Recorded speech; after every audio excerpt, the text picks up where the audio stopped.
Hey friends, if you encounter this issue where iTunes was not installed correctly on your system, then please watch this video. I will guide you through the procedure. So it's not very difficult. Here's what you have to do. Go to this PC, go to local drive, go to program files. If you see anything associated with iTunes, any folder associated with it, delete it. Then search for disk cleanup. Go to disk cleanup. Okay, click on OK and then clean up the disk. Why? So that it can delete any temporary files associated with iTunes.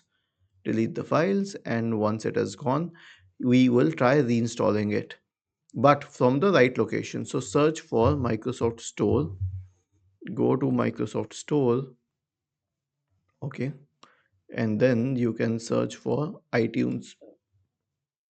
Now click on iTunes. You can click on the install button here and then click on open. Okay, it takes a while to install. I've already installed it, so you can simply click on install and then on open. So when you do that, this is when it will load the iTunes app correctly.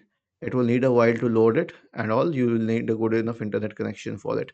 When you are downloading and installing an application from the Microsoft Store, you are doing it in the best possible manner, at least for Windows computers.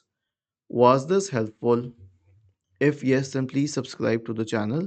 If not, then let us know in the comment section of the video on how we could help you further.